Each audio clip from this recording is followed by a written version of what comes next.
Bab 6840. Bernard Arnault sama pelitnya dengan Grandet. Namun, dia tidak pelit pada dirinya sendiri, melainkan pada orang lain. Anda tidak hanya harus menghasilkan uang yang seharusnya Anda hasilkan, tetapi Anda juga harus menghasilkan sebanyak mungkin. Mengharapkan dia menghabiskan uang tanpa alasan adalah angan-angan belaka. Alasan mengapa dia tiba-tiba memutuskan untuk menyumbangkan 50 juta dolar AS kepada militer Maladewa hari ini adalah karena Tawana sedang menyiarkan langsung ke seluruh dunia pada saat itu, dan dia kebetulan memanfaatkan kesempatan ini dan menemukan momen puncak dalam hidupnya. Bernard Arnault, yang pincang, berdiri di depan komandan militer Maladewa dengan kakinya yang lumpuh. Darah di kaki celananya telah merembes keluar, mengering, dan mengeras, memberikan kesan cacat fisik tetapi kuat secara mental. Orang-orang Prancis, khususnya, sangat mengaguminya ketika melihat pemandangan ini. Mereka merasa Bernard Arnault saat ini seperti Napoleon yang pendek di masa mudanya, seolah-olah Napoleon kerasukan. Pada saat ini, Bernard Arnault benar-benar menjadi pahlawan nasional Prancis kontemporer, yang membuat rakyat Prancis merasa bangga. Alasan mengapa orang Prancis begitu bersemangat dengan masalah ini terutama karena dalam beberapa tahun terakhir, pengaruh internasional ayam jantan Galia semakin melemah, dan hanya ada sedikit hal atau hal yang dapat dipamerkannya di kancah internasional. Di Piala Dunia 2022, Mbappe membawa harapan seluruh desa Galia dan berhasil mencapai final, tetapi ayam jantan Galia dikalahkan oleh Argentina di final dan akhirnya meraih posisi runner-up. Pada tahun 2004, ibu kota Prancis menyelenggarakan Olimpiade dalam kekacauan total karena kekikirannya, yang membuat Olimpiade yang sudah menurun menjadi semakin parah. Dalam beberapa tahun terakhir, hanya ada sedikit berita positif tentang ayam jantan Galia di dunia internasional. Namun hari ini berbeda. Hari ini, seorang pahlawan baru lahir di Prancis, seorang taipan berkemauan keras namun difabel yang menyelamatkan ratusan orang dari serangan teroris Blackwater. Yang terpenting, ia menyelamatkan Ratu Pop Tawana Sweet. Atas kontribusinya ini, tidaklah berlebihan jika ia mendirikan patung di samping Menara Eiffel. Saat itu, Tawana memikirkannya, lalu mengangkat telepon dan berkata kepada Elno dengan nada khawatir, "Pak Elno, kaki Anda tertembak. Biar mereka mengirim Anda ke Mel untuk berobat." Sambil berbicara, dia juga mengarahkan kamera ke tunggul Erno.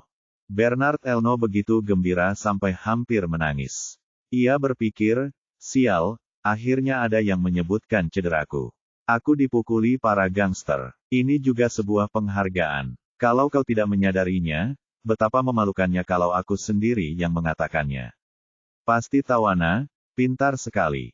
Dia menahan kegembiraannya, melambaikan tangannya, dan berkata dengan tegas, "Cedera saya tidak berarti apa-apa, tidak masalah.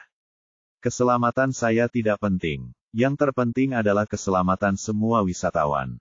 Tawana berpikir, orang tua itu memang suka berpura-pura. Kalau bukan karena Tuan Wade, aku tidak akan memberimu kesempatan untuk pamer. Komandan Maladewa berkata cepat, "Jangan khawatir, Tuan Elno. Kami di sini untuk mengambil alih tugas keamanan di sini. Angkatan laut kami juga sedang dalam perjalanan dan akan tiba di sini lebih dari 1 jam lagi. Saat itu, seluruh Pulau Kuda Putih akan siaga tinggi. Jangan khawatir, bawa helikopter kami kembali ke Mel untuk perawatan." Bernard Elno menggelengkan kepalanya lagi, "Tidak apa-apa. Aku akan meminta staf medis di pulau untuk memberikanku perawatan sederhana. Setelah semuanya beres, aku akan kembali ke Prancis."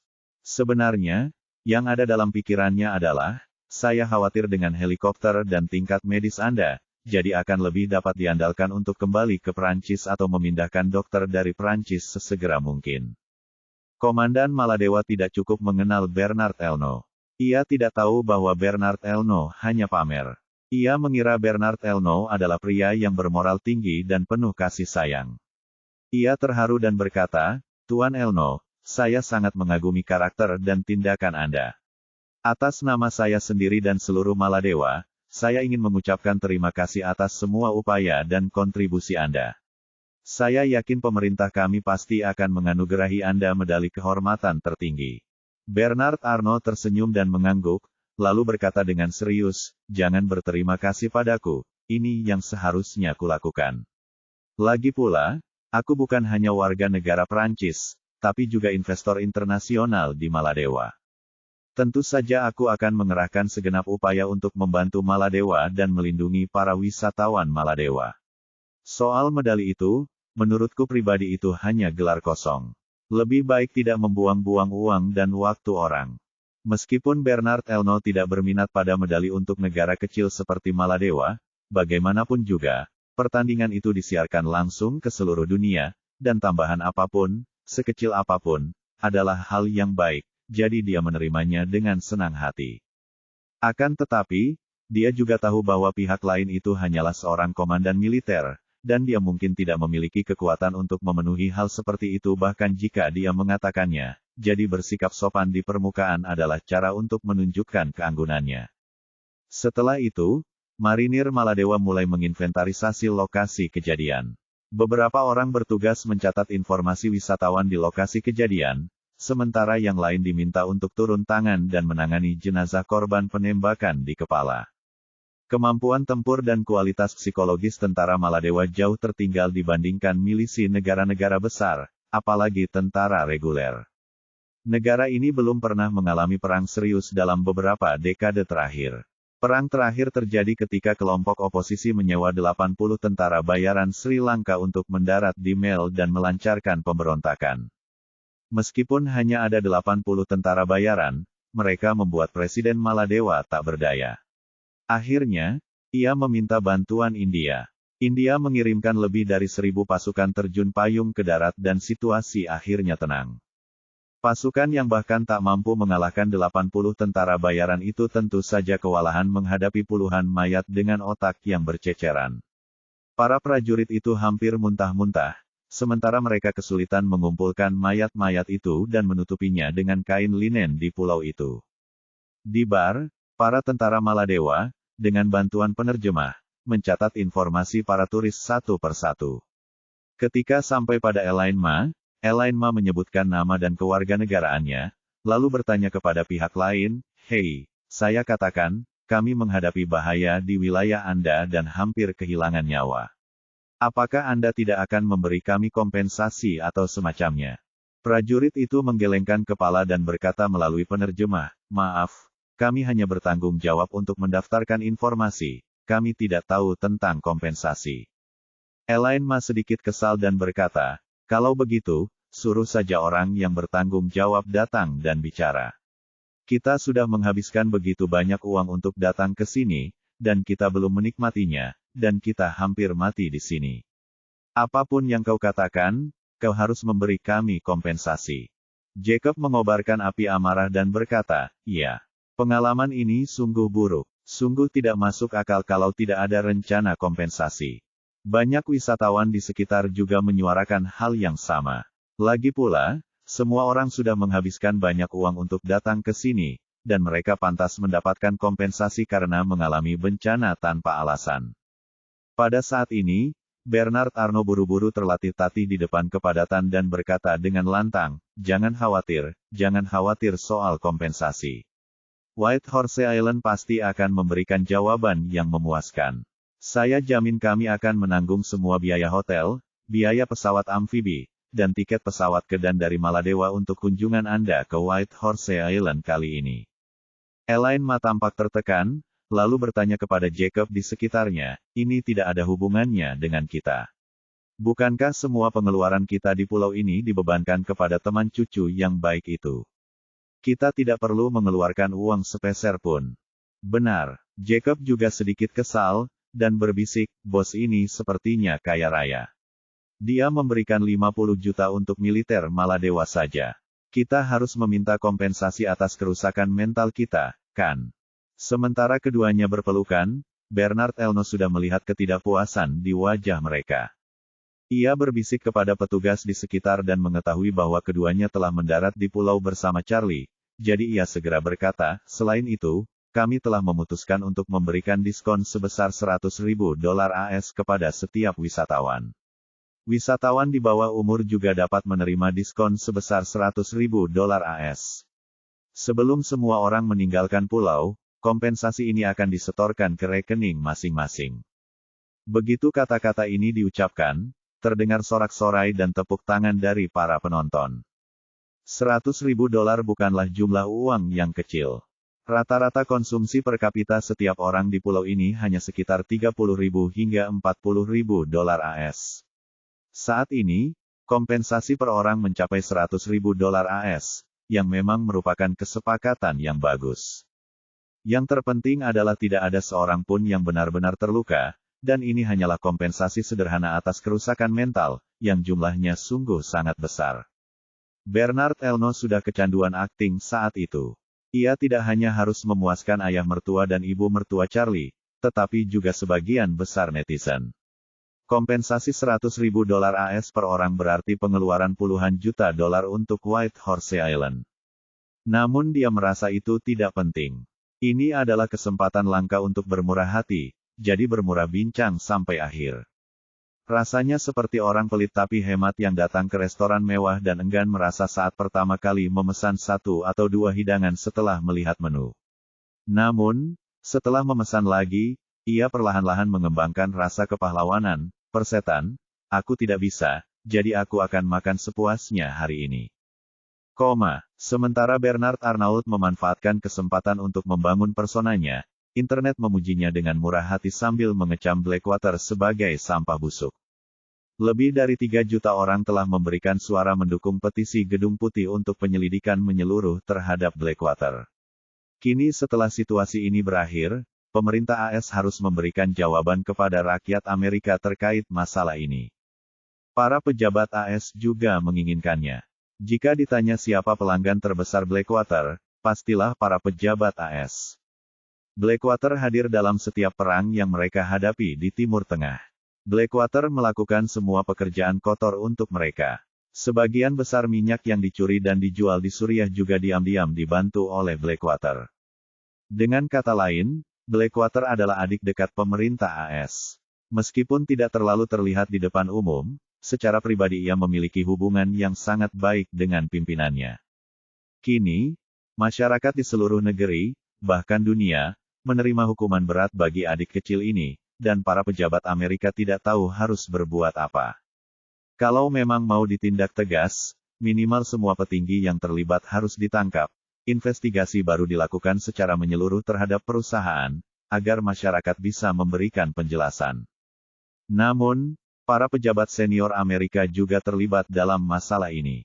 Mereka berharap Blackwater akan mewarisi warisan istana 10.000 naga di Suriah dan memanfaatkan kesempatan ini untuk menghancurkan istana 10.000 naga. Tapi bagaimana mungkin pemerintah Amerika mengakui hal seperti itu? Yang bisa mereka lakukan sekarang hanyalah melempar tanggung jawab dan mencari kambing hitam.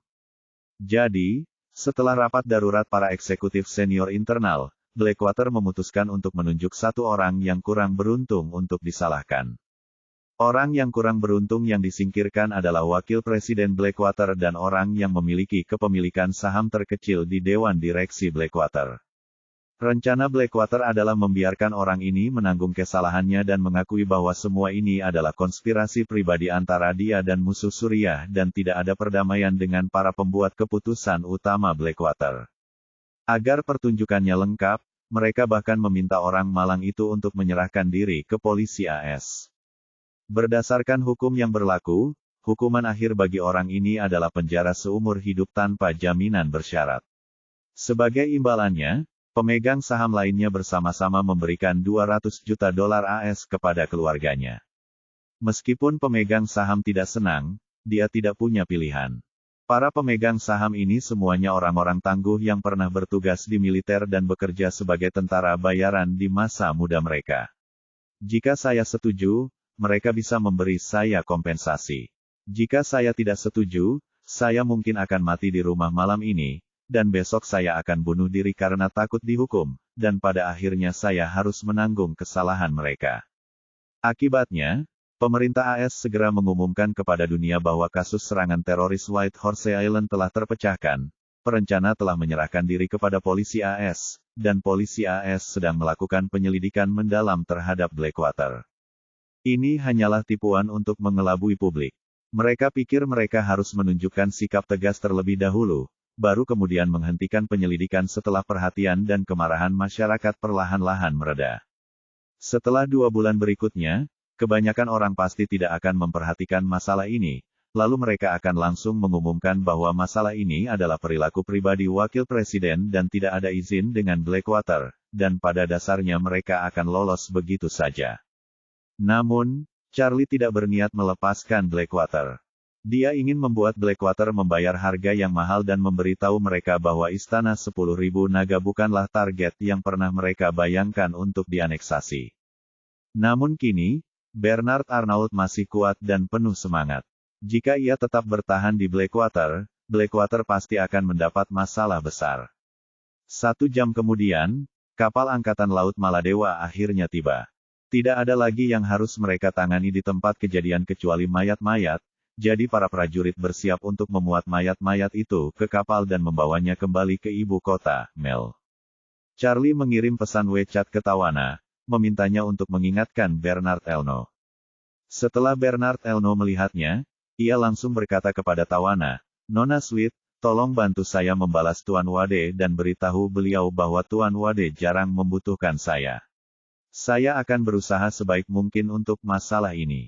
Setelah itu, ia berkata kepada komandan dengan kepala tegak bak ayam jantan, "Mayat-mayat ini semua adalah tentara bayaran Blackwater. Di hadapan netizen di seluruh dunia, saya tidak akan membiarkan Anda menangani mayat-mayat ini dengan cara apapun yang tidak sesuai prosedur. Identitas setiap mayat harus diselidiki secara menyeluruh. Selain itu, saya juga meminta pemerintah AS untuk bertanggung jawab atas masalah ini. Jika tentara bayaran ini benar-benar tentara bayaran Blackwater, maka Blackwater harus memberikan penjelasan kepada publik." Begitu kata-kata itu diucapkan, pimpinan Blackwater yang menonton siaran langsung hampir muntah darah di tempat.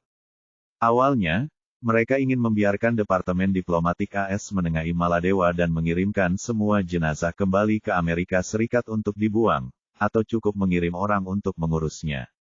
Singkatnya, jenazah-jenazah tersebut tidak boleh dibiarkan disita dan dijadikan sumber kekhawatiran. Sebagian besar tentara bayaran Blackwater memiliki identitas publik. Lagi pula, Blackwater sendiri adalah perusahaan tentara bayaran yang terekspos ke publik. Seluruh dunia tahu tentang keberadaannya, dan orang-orangnya juga diwajibkan untuk mendaftarkan informasi profesional mereka di Amerika Serikat. Pada kenyataannya, para tentara bayaran ini adalah individu-individu yang masih hidup dengan lingkaran kerabat, lingkaran sosial, dan aktivitas sosial mereka sendiri sejak kecil hingga dewasa. Setiap orang memiliki setidaknya ribuan kontak langsung dan ratusan ribu atau bahkan jutaan kontak tidak langsung. Setelah identitas mayat-mayat ini diverifikasi dan dipublikasikan, setiap lingkaran identitas akan memicu diskusi, dan orang-orang akan membagikan di media sosial bahwa seseorang adalah teman sekelasnya atau tetangganya atau adik laki-laki tetangganya. Terlebih lagi, begitu orang dalam terlibat dalam gosip daring, masyarakat umum akan cenderung lebih memperhatikan. Blackwater ingin segera meredakan situasi, tetapi begitu puluhan orang mulai membahasnya, situasi panas terhadap Blackwater tetap tinggi. Pada saat ini, petinggi Blackwater telah meninggal, Bernard Arnault. Namun, betapapun mereka membenci Bernard Arnault, mereka tidak punya cara untuk menghadapinya. Lagi pula, ia pernah menjadi orang terkaya di dunia, memiliki pengaruh yang luar biasa, dan orang Prancis. Tidak ada yang berani mengambil tindakan terhadap orang seperti itu. Orang-orang yang mereka kirim cukup sial untuk bertemu dengannya hari ini. Melihat sikap Bernard Elno yang tegas dan penuh tekad, Panglima Militer Maladewa berkata kepadanya, "Jangan khawatir, Tuan Elno, kami akan menangani masalah ini sesuai prosedur yang berlaku dan tidak akan ada kesalahan." Bernard Elno mengangguk dan berkata dengan lantang, "Saya bukan satu-satunya yang memperhatikan masalah ini. Setiap korban yang hadir dan setiap netizen yang antusias menonton siaran langsung akan terus memperhatikannya. Anda harus mengungkapkan perkembangan spesifik masalah ini dalam waktu yang ditentukan. Jika tidak, Anda akan menghadapi pertanggungjawaban dari orang-orang di seluruh dunia." Pada titik ini, Bernard Elno melanjutkan dengan sangat serius, "Dan jangan lupa bahwa masalah ini menyangkut reputasi Maladewa Anda. Kemauan wisatawan untuk datang ke sini di masa mendatang bergantung pada seberapa baik Anda menangani masalah ini. Jika Anda menanganinya dengan baik, masalah ini akan menjadi kecelakaan dan tidak akan memperdalam keraguan orang terhadap Anda. Namun, jika Anda tidak menanganinya dengan baik, publik pasti akan meragukan kredibilitas Anda, dan kemungkinan besar akan menyebabkan pasar pariwisata negara Anda anjlok. Tawana juga mengatakan saat itu, saya akan terus memperhatikan masalah ini, dan mulai hari ini, saya akan meluangkan setidaknya 30 menit setiap hari untuk siaran langsung di akun pribadi saya guna menyinkronkan perkembangan masalah ini dengan penggemar di seluruh dunia. Saya harap kalian tidak mengecewakan kami. Jika Bernard Elno mewakili kelas bangsawan teratas dunia, maka Tawana mewakili rakyat dunia. Pengaruh orang kaya terletak pada uang mereka, bukan pada diri mereka sendiri. Banyak orang kaya, ketika mereka kaya, dapat memegang kendali di daerah setempat dan dikenal semua orang. Namun, jika mereka bangkrut, orang-orang bahkan tidak akan melirik mereka dua kali saat berjalan di jalan. Pengaruh selebritas terletak pada diri mereka sendiri. Mereka membuat publik menyukainya sepenuh hati melalui karya, tingkat profesional, dan pesona pribadi mereka. Bahkan jika suatu hari selebritas tersebut pensiun dari industri hiburan, akan tetap banyak orang yang mengikuti mereka saat mereka berjalan di jalanan. Bernard Elno dan Tawana berbicara tentang masalah ini pada saat yang sama, yang melengkapi kekuatan masing-masing. Yang satu kaya dan bisa mengambil keputusan. Seseorang yang berbakat dapat memperoleh dukungan ratusan orang. Mereka berdua menyatakan kesediaan mereka untuk mencermati tindak lanjut insiden ini. Belum lagi Alexander dari Blackwater, bahkan para pemimpin tinggi Maladewa pun berkeringat karena gugup. Mereka tahu bahwa insiden ini dapat menarik perhatian luas dari seluruh dunia dalam waktu yang singkat, dan jika mereka tidak menangani masalah ini dengan memuaskan semua orang, itu akan menjadi pukulan besar bagi reputasi negara mereka, dan kemungkinan besar resor ini tidak akan pernah pulih mulai sekarang. Pariwisata adalah industri pilar sesungguhnya dari Maladewa, dan mereka tidak akan membiarkan hal seperti itu terjadi. Belum lagi Blackwater, bahkan jika pejabat tinggi Amerika datang, mereka tidak bisa menyembunyikan atau menutupi apapun, karena mereka tahu betul bahwa negara mereka tidak memiliki sumber daya strategis dan bukan benteng strategis. Hal itu sama sekali tidak menguntungkan bagi Amerika. Amerika tidak mungkin mampu menghidupi populasi sebesar itu bagi mereka, jadi mereka hanya bisa mengandalkan diri sendiri. Panglima militer itu mengangguk cepat, jangan khawatir, meskipun negara kita tidak besar, kita tetap memiliki rasa tanggung jawab yang besar. Saat ini, netizen di seluruh dunia sangat mengagumi Bernard Elno dan Tawana. Keberanian kedua orang itu dalam berkuasa membuat semua orang takjub. Terutama Bernard Arnault, dia benar-benar membuat pertunjukan hebat hari ini. Ini sangat sulit bagi Blackwater. Yang paling mereka takutkan sekarang adalah kambing hitam tidak bisa disalahkan, dan mereka takut insiden ini akan membawa kerugian yang lebih besar lagi. Bagi Blackwater, masalah ini seperti kanker. Jika itu karsinoma in situ, mereka dapat memutuskan untuk melakukan operasi dan mengangkat bagian tertentu dari jaringan tubuh, dan akan dianggap sembuh. Namun, jika kanker sudah menyebar, meskipun lesi diangkat melalui operasi, lesi baru akan muncul. Jika ini terus berlanjut, Anda akan kehilangan separuh hidup Anda jika tidak mati. Meskipun militer Maladewa membutuhkan waktu lama untuk menangani situasi di tempat kejadian, Elaine Ma dan Jacob selalu bersemangat. Hal ini terutama disebabkan oleh hadiah $100.000 yang dijanjikan Bernard Elno kepada dirinya sendiri. Keduanya merasa seperti sedang naik roller coaster, dan saat itu, mereka begitu bahagia hingga tak bisa berhenti tersenyum. Militer hanya mengizinkan para wisatawan kembali ke kamar mereka untuk beristirahat setelah mendaftarkan informasi setiap tamu dan menangani semua jenazah. Hari sudah larut malam, dan banyak orang yang kelelahan baik fisik maupun mental, sehingga mereka berjalan pulang sambil saling mendukung keluarga mereka. Elaine Ma dan Jacob berjalan keluar bergandengan tangan. Angin laut membawa aroma darah. Elaine Ma memejamkan mata dan menarik napas dalam-dalam, lalu mendesah, aduh, suamiku, entah kenapa, rasanya udara di Maladewa jadi lebih manis. Jacob merasakan hal yang sama, tetapi ia tidak menyadari bahwa itu adalah aroma segar darah di udara.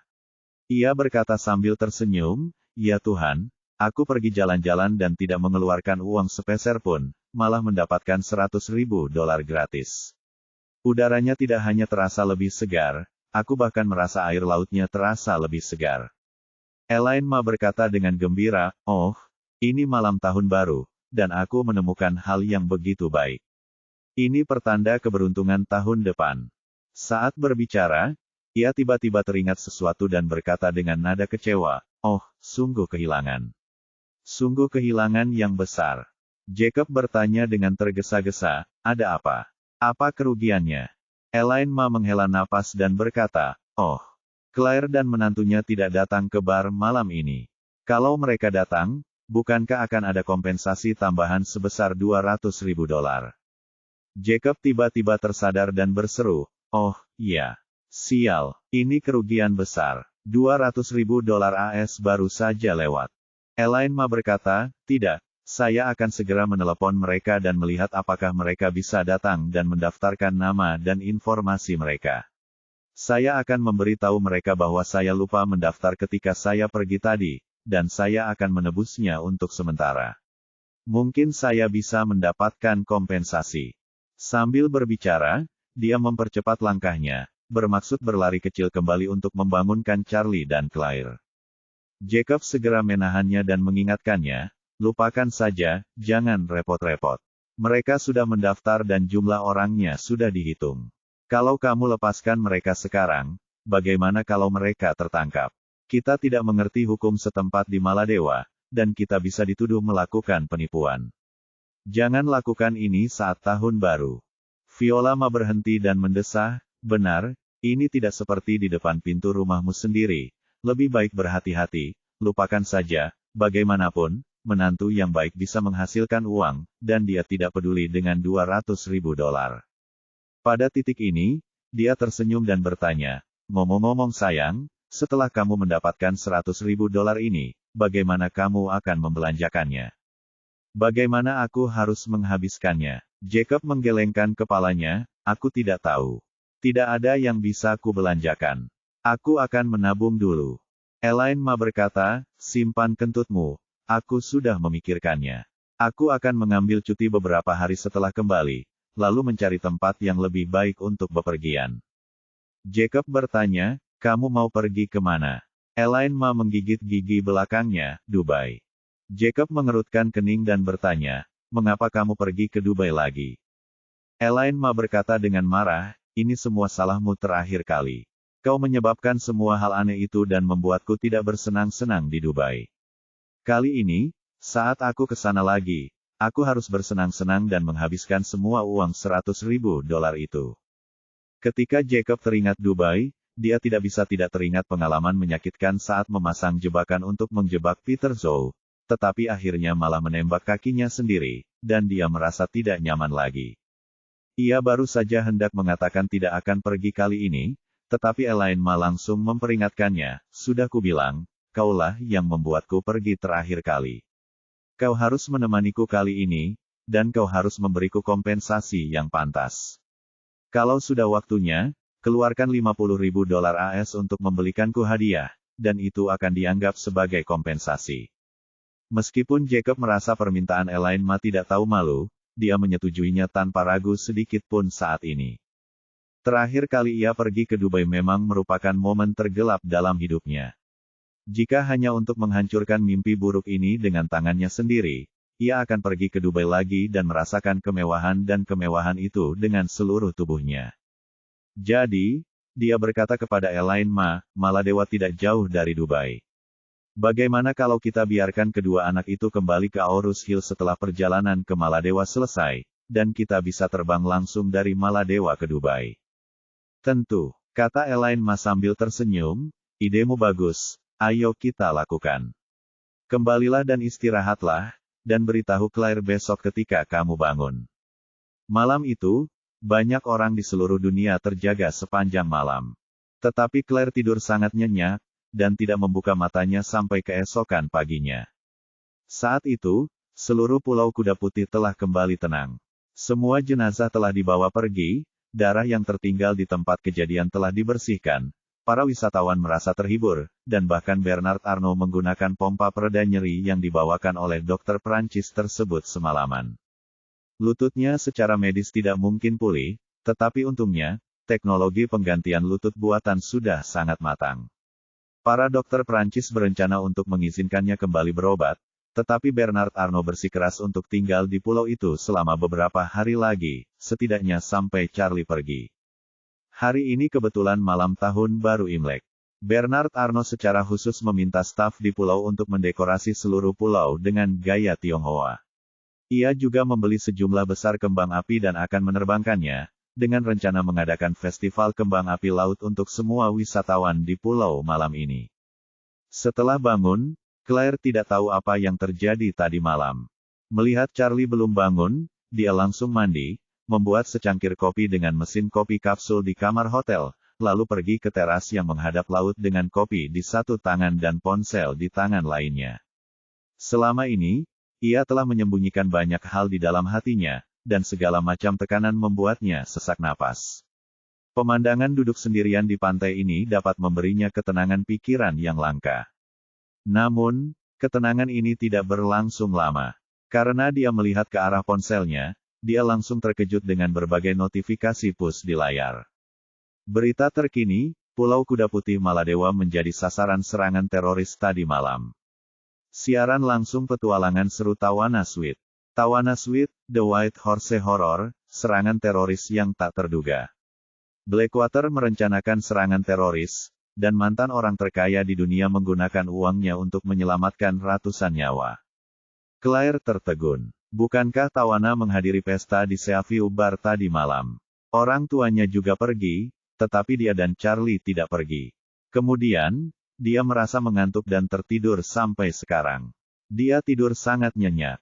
Mungkinkah serangan teroris terjadi di pulau ini saat saya sedang tidur nyenyak? Claire tidak mempercayainya dan dengan cepat mengklik berita satu persatu. Ada berita video yang menggunakan rekaman siaran langsung Tawana. Ketika ia melihat orang tuanya berjongkok di tanah dengan kepala di tangan selama siaran langsung, ia menyadari bahwa kejadian ini memang benar.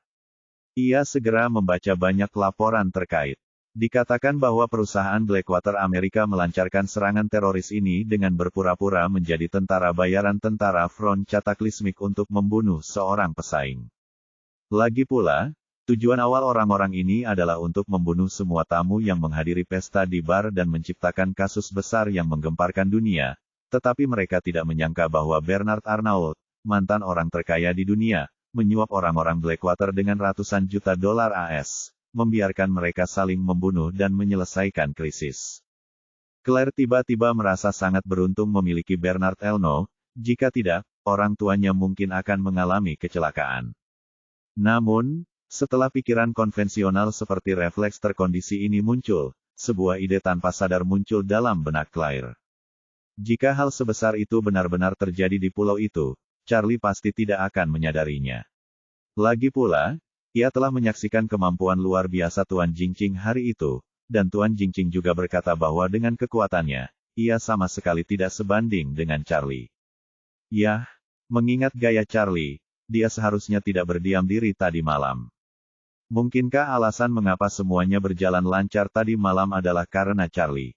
Ia langsung teringat bahwa ia baru saja menonton siaran langsung Tawana tadi malam. Setelah melihatnya menyanyikan Assassin, ia tiba-tiba mengantuk dan tertidur sampai sekarang.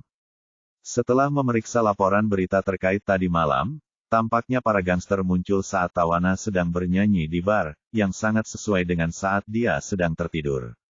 Tampaknya alasan mengapa aku tertidur lelap pasti ada hubungannya dengan Charlie. Ketika dia sedang berpikir aktif, Charlie membuka pintu, keluar kamar, berdiri di teras, meregangkan badan, dan berkata sambil tersenyum, "Istriku, kamu bangun pagi sekali hari ini." Claire menyingkirkan pikirannya, mengangguk dan berkata, "Aku tidur lebih awal kemarin, jadi aku bangun lebih awal hari ini." Setelah selesai berbicara, dia menatap Charlie dan berkata dengan ekspresi bingung, "Kenapa aku tertidur sepagi ini kemarin? Aku ingat aku masih menonton siaran langsung waktu itu, dan aku tertidur dalam keadaan linglung." Charlie tersenyum santai dan berkata, mungkin karena aku terlalu lelah 2 hari ini. Akhirnya kamu rileks dan aku mudah lelah. Claire bertanya lagi padanya, lalu kapan kamu tidur? Charlie tersenyum dan berkata, jika kamu tidur, aku juga akan tidur, ada apa? Claire menjabat ponselnya dan berkata, aku melihat di berita bahwa ada serangan teroris di pulau itu tadi malam. Serangannya cukup serius. Aku bahkan melihat orang tuaku di video itu. Charlie berpura-pura terkejut dan berkata, benarkah? Ada serangan teroris di pulau itu. Apakah ibu dan ayah baik-baik saja? Tidak apa-apa. Claire mengagumi kemampuan akting Charlie dan bergumam, berita mengatakan Bernard Elno membayar para teroris untuk menyelamatkan semua orang. Tidak ada korban jiwa di pulau itu kemarin. Aku berpikir untuk pergi menemui orang tuaku dan menanyakan keadaan mereka. Charlie hanya bisa terus berakting, aku tidak menyangka Maladewa begitu berbahaya. Ayo kita ke kamar orang tua kita dan tanyakan apa yang terjadi. Claire mengangguk, lalu meninggalkan villa air bersama Charlie dan pergi ke pintu berikutnya. Setelah mengetuk pintu cukup lama, Jacob membuka pintu sambil menggosok matanya. Melihat Charlie dan Claire yang datang, ia menguap dan berkata, "Hei, Claire, Charlie, kenapa kalian berdua datang sepagi ini?"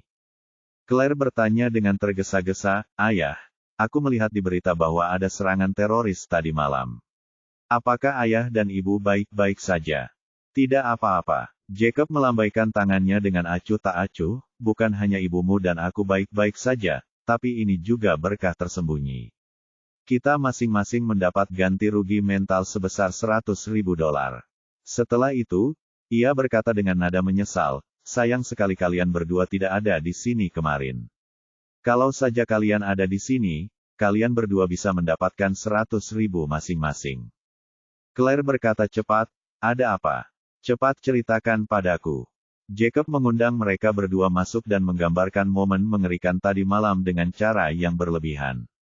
Ketika Claire mendengar bahwa dia dan Elaine Ma juga entah kenapa pingsan di bar selama beberapa waktu, dia menyadari bahwa bukan serangan uang Bernard Elno yang menyelamatkan mereka tadi malam, tetapi Charlie yang datang untuk menyelamatkan mereka.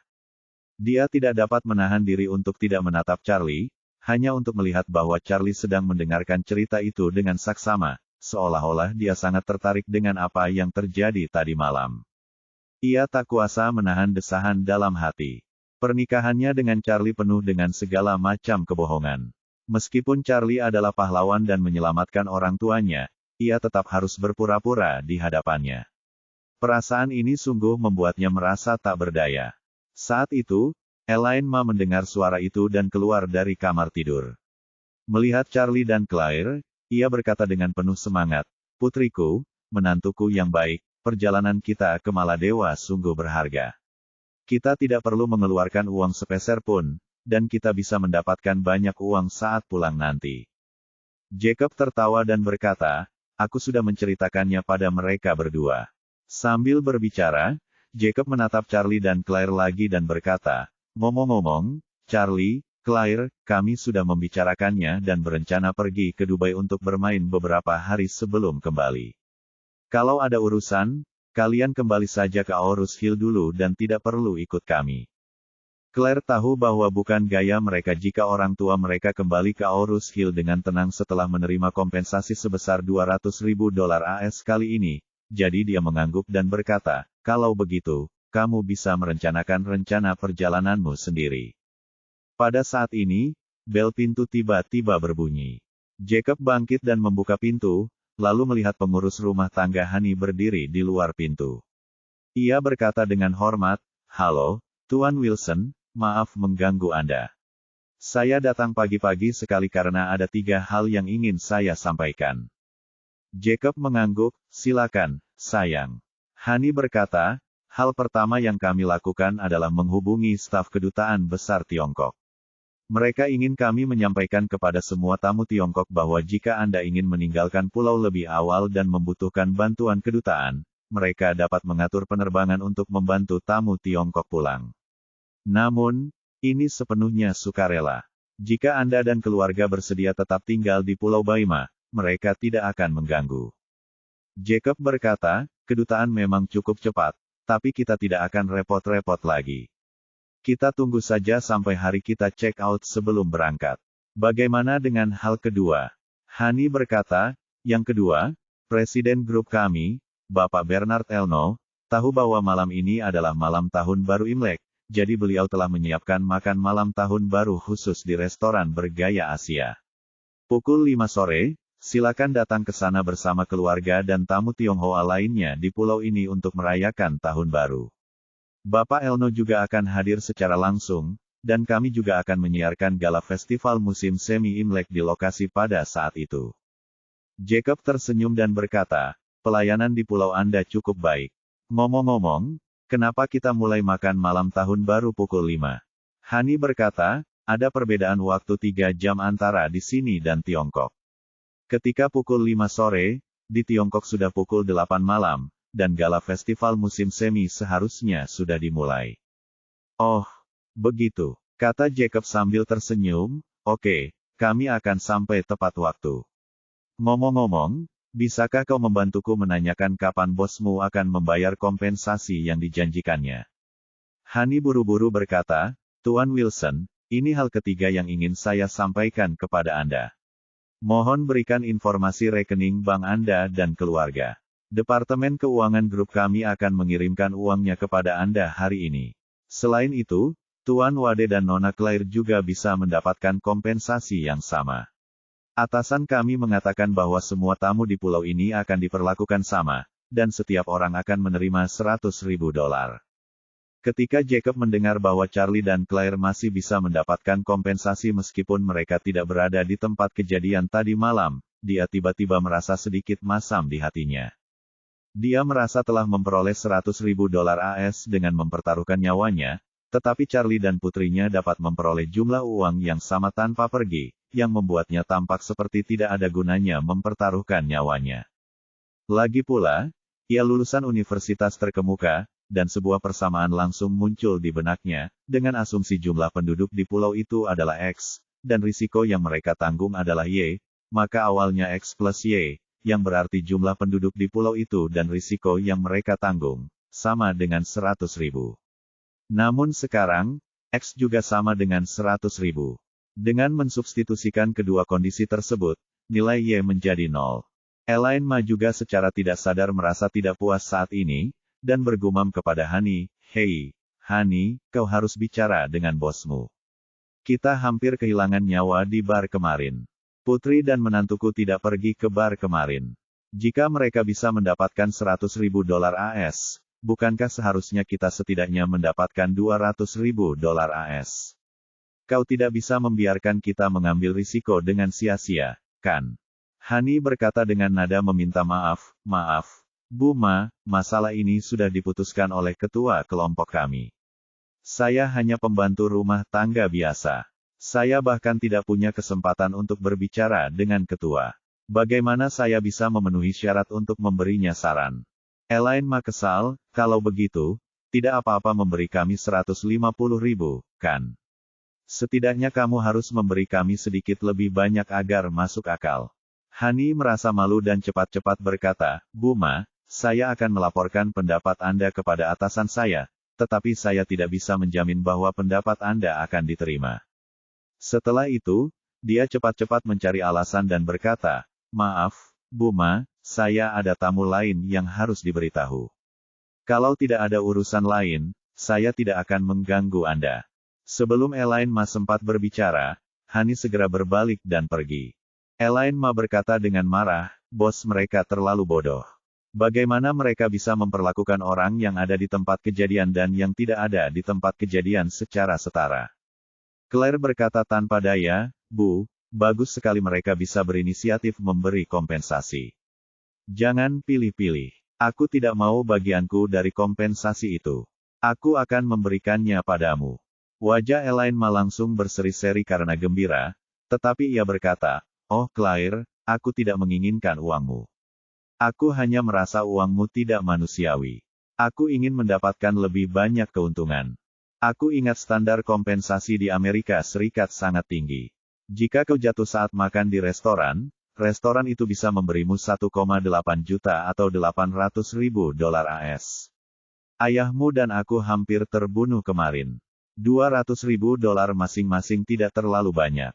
Claire berkata, kamu juga bilang standar kompensasi di Amerika Serikat tinggi, tapi kita kan di Maladewa, dan PDB per kapita di sini sangat rendah. $100.000 sudah banyak, jadi jangan dipikirkan lagi. Elaine Ma mengangguk dan tersenyum cepat, kau benar, ibu tidak akan khawatir lagi. Ngomong-ngomong, Claire, 100.000 yuanmu akan dibagi rata antara ayahmu dan aku, tapi kau bisa meminta mereka untuk menyetorkannya langsung ke rekening ibu, agar lebih mudah bagi mereka. Jacob tertegun dan ingin mengatakan sesuatu tetapi ditahan. Soal uang, dia tidak berani bersaing dengan Elaine Ma. Lagi pula, bagi Elaine Ma, uang lebih sulit didapat daripada tulang di mulut anjing, dan dia tidak berani menyinggung perasaannya. Melihat ekspresi Jacob yang tidak senang, Charlie berinisiatif berkata, Ayah, aku akan memberikan bagianku. Ayah dan ibu akan pergi ke Dubai kali ini, jadi bersenang-senanglah dan jangan seperti terakhir kali. Jacob terkejut dan senang, oh menantuku yang baik, kamu tidak sedang bercanda, kan? Charlie tersenyum dan berkata, bagaimana kamu bisa bercanda tentang hal seperti itu? Aku akan memberitahu mereka nanti bahwa Claire dan aku akan membayar ganti rugi kepadamu dan ibu masing-masing. Jacob begitu bahagia hingga dia tak bisa menahan diri untuk memeluk Charlie dan menghela napas. Kata orang, menantu laki-laki adalah setengah anak laki-laki, kata orang dahulu benar. Pada saat ini, bel pintu berbunyi lagi. Jacob segera berbalik untuk membuka pintu, sambil bergumam, aku penasaran siapa yang datang lagi. Saat dia membuka pintu, dia melihat bahwa orang yang berdiri di pintu adalah klien kaya Charlie dari Timur Tengah. Hamid menatap Jacob dan bertanya dengan sopan, Tuan Wilson, apakah saudara Charlie ada di sini? Saya baru saja pergi ke vilanya dan membunyikan bel pintu, tetapi tidak ada orang di sana. Saya melihat pengurus rumah tangga Anda dan dia bilang dia ada di sini bersama Anda. Jacob mengangguk, sini, menantuku yang baik, klienmu ada di sini. Setelah itu, dengan sopan ia berkata kepada Hamid, silakan masuk dulu. Hamid melambaikan tangannya, tidak, saya tidak mau masuk. Kalau saudara Charlie baik, saya ingin bicara berdua saja dengannya. Charlie sudah berjalan mendekat dan berkata sambil tersenyum, kakak, apa yang ingin kau bicarakan denganku? Hamid berkata cepat, oh, ini tentang Feng Shui. Aku masih punya beberapa pertanyaan yang ingin kutanyakan padamu, Kak. Bagaimana kalau kita jalan-jalan dan ngobrol sambil jalan? Oke, Charlie mengangguk setuju. Ia menyapa keluarganya dan berjalan ke pantai bersama Hamid. Melihat tidak ada orang di sekitar, Hamid berkata dengan cemas, saudaraku, apakah menurutmu aku akan berada dalam bahaya jika aku kembali sekarang? Oposisi dan pengkhianat pasti sedang mengawasiku. Charlie berkata, pengkhianat itu mudah diatasi. Dia pasti belum menguasai situasi, jadi dia harus menunggumu mati sebelum bergabung dengan pihak oposisi. Pihak oposisi pasti masih ingin membunuhmu. Aku akan membiarkan Makui menunggumu di perbatasan Suriah. Biarkan dia dan pasukannya melindungimu. Selain itu, aku akan memberitahu Joseph Wan dan memintanya untuk mengirim seseorang untuk melindungimu. Hamid menghela napas lega dan berkata, terima kasih banyak, saudaraku. Ketika aku kembali, aku akan menemukan cara untuk menemukan pengkhianat itu dan membunuhnya. Hilangkan sepenuhnya risiko internal. Charlie mengangguk dan berkata, usahakan untuk tidak meninggalkan markasmu selama periode ini. Aku akan meminta tentara front Cataclysmic untuk menempatkan beberapa ahli untuk melindungimu. Charlie mengingatkan Hamid, ingat juga apa yang kukatakan sebelumnya, carilah cara untuk membuat masalah dari dalam oposisi, menangkan beberapa kelompok yang lebih lemah di oposisi, dan pecahkan mereka dari dalam terlebih dahulu. Hamid mengangguk berat, oke, terima kasih, saudaraku. Terima kasih. Charlie bertanya kepadanya, kapan kamu berencana untuk kembali? Hamid berkata, sesegera mungkin, saya ingin terbang ke Beirut malam ini dan kemudian menyeberangi perbatasan kembali. Charlie mengangguk, kalau begitu aku tidak akan mengantarmu, saudaraku. Semoga perjalananmu aman. Saat keduanya sedang berbicara, sebuah mobil golf melaju ke arah mereka dari kejauhan. Pengemudinya adalah asisten Bernard Arnault, dan Bernard Arnault duduk di kursi penumpang. Dia melambaikan tangan kepada Charlie dari kejauhan dengan ekspresi penuh perhatian di wajahnya, lalu berteriak berulang kali, Tuan Wade, apakah Anda bebas? Saya ingin berbicara dengan Anda. Charlie mengangguk, kemarilah. Bernard Arnault segera memarkir sepeda listriknya di pinggir jalan. Ia menolak tawaran bantuan asistennya dan terlatih-tatih mendekati Charlie dan Hamid dengan kruk. Melihatnya menyeringai di setiap langkahnya, Charlie mengulurkan tangannya dari kejauhan dan membuat gestur mengangkat tangannya ke udara. Bernard Arnault awalnya tidak mengerti apa maksudnya, tetapi sesaat kemudian, ia mendapati kakinya yang lumpuh tiba-tiba ditopang oleh kekuatan tak terlihat, dan tubuhnya terasa jauh lebih rileks, dan rasa sakitnya langsung hilang. Dia tiba-tiba terkejut, dan ketika dia memikirkan gerakan Charlie tadi, dia menduga bahwa ini pasti ada hubungannya dengan Charlie, dan dia bahkan lebih terkejut lagi. Charlie memang pria dengan kekuatan supernatural yang luar biasa. Ia berhasil memanggil petir di bar tadi malam. Adegan itu meninggalkan kesan yang mendalam baginya. Ia merasa bahwa meskipun ia menderita Alzheimer di masa depan, ia tidak akan pernah melupakan kejadian yang mengguncang dunia itu. Seringan burung layang-layang, dia datang ke Charlie dan segera berkata dengan hormat, "Terima kasih, Tuan Wade." Charlie mengangguk dan bertanya kepadanya, "Tuan Arnault, apa yang ingin Anda bicarakan dengan saya?" Bernard Arnault berkata cepat, "Saya terutama ingin berterima kasih atas semua yang Anda lakukan tadi malam. Anda menyelamatkan semua orang, tetapi pada akhirnya semua pujian ditujukan kepada saya. Saya sungguh tidak pantas mendapatkannya." Charlie tersenyum dan berkata, "Jujur saja, Arnault. Aku lihat kamu tidak bisa menyembunyikan kebahagiaanmu. Kamu sama sekali tidak terlihat malu." Bernard Arnault tersenyum canggung dan berkata, "Sejujurnya, Tuan Wade, dari tadi malam hingga sekarang, ini mungkin puncak reputasi pribadi saya dalam hidup. Saya tidak berani berbohong kepada Anda. Hati saya sungguh sangat bahagia. Semuanya bergantung pada Anda untuk menjaganya." Charlie berkata dengan santai, "Bukannya aku yang mengurusmu.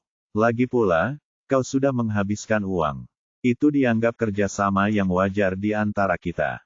Bernard Arnault berkata cepat, Tidak, semuanya masih bergantung pada perawatan Tuan Wade, kalau tidak, saya mungkin sudah lama meninggal."